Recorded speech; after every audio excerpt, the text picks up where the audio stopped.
वालेकुम। आज का हमारा टॉपिक है Gauss elimination method, no solution. कितने टाइप के सोल्यूशन हो सकते हैं, किस किस तरह से मुमकिन होते हैं, फिजिकल इंटरप्रिटेशन क्या है, वो सब मैं आपको बताती हूँ। बेसिकली 3 टाइप्स के सोल्यूशन होते हैं। एक तो होता है यूनिक सोल्यूशन, जो आप लोग सबसे ज़्यादा यूज़ कर रहे होते हो, यूनिक सोल्यूशन, ठीक है। सेकेंड होता है नो सोल्यूशन, जो आज हम आपको डिस्क्राइब करने वाले हैं। और थर्ड है इनफाइनाइट मैनी सोल्यूशंस। कोशिश करेंगे इस पर भी आपको वीडियो बना कर दें। इनकी फिजिकल इंटरप्रिटेशन क्या होती है या हम दिख कर कैसे बता सकते हैं। हमेशा याद रखिए, आप कोई भी मेथड अडॉप्ट कर रहे हो, either you are using Cramer's rule, matrix inversion, simple elimination, Gauss Jordan, whatever the method you are using, you can have the solution any of them, unique solution, no solution और infinite many solution। कोई सा भी solution आपके पास आ सकता है। अच्छा, अब यहाँ पर क्या करना है, मैं आपको बताती हूँ कि यूनिक सोल्यूशन बेसिकली उसकी फिजिकल इंटरप्रिटेशन कैसी होती है। फिजिकल इंटरप्रिटेशन का मतलब ये है कि आपके पास अगर 2x2 की सिस्टम ऑफ इक्वेशन है, आप उसको ड्रॉ करोगे तो यकीनन इस तरह की कोई लाइंस बन रही होंगी। यानी जहाँ पर जिस पॉइंट पर दोनों लाइंस आपस में इंटरसेक्ट हो रही हैं, सपोज करो x की वैल्यू यहाँ पर है 2 और y की वैल्यू मैंने लिख दी है सपोज करो 1.5। तो इसका मतलब है 2 1.5, x की वैल्यू 2 और y की वैल्यू 1.5। इस पर ये दोनों लाइंस आपस में इंटरसेक्ट कर रही हैं। जो सिस्टम ऑफ इक्वेशन दिया हुआ होगा वो वेरीफाई कर जाएगा x is equal to 2 and y is equal to 1.5। ये कहलाता है यूनिक सोल्यूशन। यूनिक सोल्यूशन का क्या मतलब है, जहां पर लाइंस किसी एक पॉइंट पर इंटरसेक्ट कर रही हैं। नो सोल्यूशन क्या है, नो सोल्यूशन खुद इटसेल्फ बता रहा है कि there does not exist any solution. No solution, कोई सोल्यूशन नहीं है। इसका मतलब है कहीं पर भी लाइन एक दूसरे को मीट नहीं करी, इंटरसेक्ट नहीं करी। इसका मतलब है लाइंस पैरेलल होंगी। वो इस तरह भी हो सकती हैं, वो इस तरह भी हो सकती हैं, वो इस तरह भी हो सकती है, किसी भी तरह हो सकती हैं, but the lines will be parallel to each other. Parallel lines कभी भी एक दूसरे को किसी भी पॉइंट पर इंटरसेक्ट नहीं करती। तो नो सोल्यूशन की फिजिकल इंटरप्रिटेशन ये है। अब बात आती है इनफाइनाइट मैनी सोल्यूशन की। इनफाइनाइट मैनी सोल्यूशन का मतलब ये है कि जो आपने एक लाइन ड्रॉ की है, जब आप उस दूसरी लाइन को ड्रॉ करोगे तो वो बिल्कुल उसके ऊपर ही एग्जैक्टली लाई करेगी।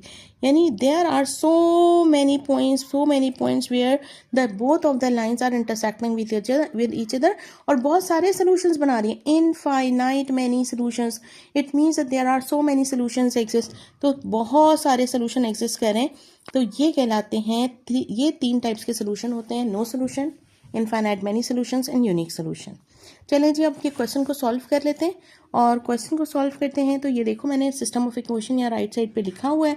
मैं एक काम करती हूँ, पहले इसको मैट्रिक्स फॉर्म में यहाँ पर कॉपी कर लेती हूँ। 1 2 -1 3 6 -3 -1 -1 1 और राइट साइड की वैल्यूज़ भी यहीं पर लिख लेते हैं हम।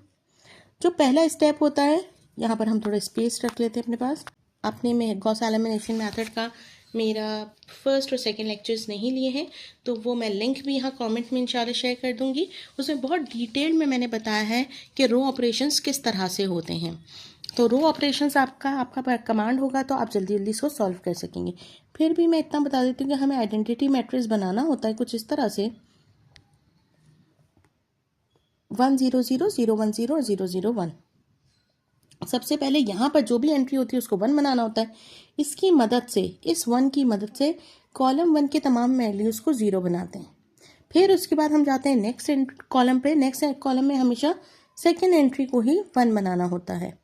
जब ये 1 बन जाएगा तो इसके अलावा जितनी भी एंट्रीज होंगी उन सबको 0 बनाते हैं। ठीक है भाई।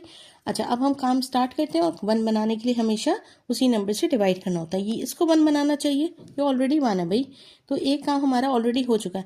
अब हमारा टारगेट क्या होगा,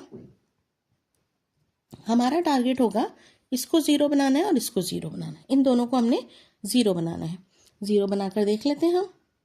और 0 बनाने के लिए आप लोग क्या करोगे, फॉर्मूला यूज़ करोगे 1 3 -1। ये हमने ऐसे ही कॉपी कर दिया।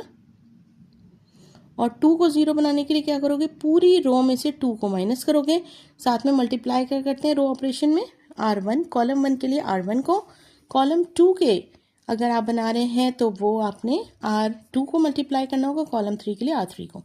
फॉर्मूला यूज़ कर लेते हैं। अभी मैं सिर्फ इस रो की कैलकुलेशंस कर रही हूँ, यहाँ यहाँ यहाँ और यहाँ की एंट्रीज। ठीक है भाई, तो पहले जिस पर डॉट नज़र आ रहा है पहले उसकी कैलकुलेशन करें। इससे पहले वाले मैट्रिक्स को देखते हैं, 2 - 2 और R1 की वैल्यू इससे पहले वाले मैट्रिक्स की लोगे, ये देखो 0 आ गया। ठीक है, अब नेक्स्ट डॉट चेक कीजिए मेरा 2 पोजीशन पे, तो R2 की वैल्यू क्या है बेटे 6 - 2, R1 की वैल्यू देखो पिछले मैट्रिक्स में जाकर 3, तो it will become 0 as well. ठीक है, अब मैंने 2 3 पोजीशन पे देखो आपको मार्क किया है डॉट, मैं इसी की कैलकुलेशन कर रही हूँ। इससे पिछले वाले मैट्रिक्स में R2 की वैल्यू देखो -1 -2, फॉर्मूले का जो फॉर्मूला लिखा है उसी के नीचे कॉपी करती जा रही हूँ। R1 की वैल्यू देखो -1, इसको सॉल्व करेंगे यू विल गेट 1। ठीक है, उसके बाद देखो नेक्स्ट ये वाली कैलकुलेशन कर रही हूँ। ठीक है, यहाँ की कैलकुलेशन के लिए R2 की वैल्यू देखो 0 -2 और 1, तो इसका आंसर आ जाएगा -2। ठीक है भाई, अब हम करते हैं थर्ड रो को। थर्ड रो में भी हमें जो -1 देखो मैंने सर्कल किया हुआ है उसको हमने 0 बनाना है। ठीक है, उसका फॉर्मूला यहाँ पे लिख देती हूँ ताकि आपको आसानी हो और आप आराम से इसको सॉल्व कर सकें। तो -1 को 0 बनाना है, तो इसका मतलब है मुझे +1 ऐड करना चाहिए, R3 +1 और R1। ठीक है, तो 1 से मल्टीप्लाई करने से कोई फर्क नहीं पड़ता है, तो इसलिए हमने उसको शो नहीं किया, आप चाहें तो कर सकते हैं। हर एंट्री को उसके रो 1 में ऐड करना है। -1 + 1 0 हो जाएगा, -3 + 3 0 हो जाएगा, 1 - 1 0 हो जाएगा, 2 - 1 1 आ रहा है।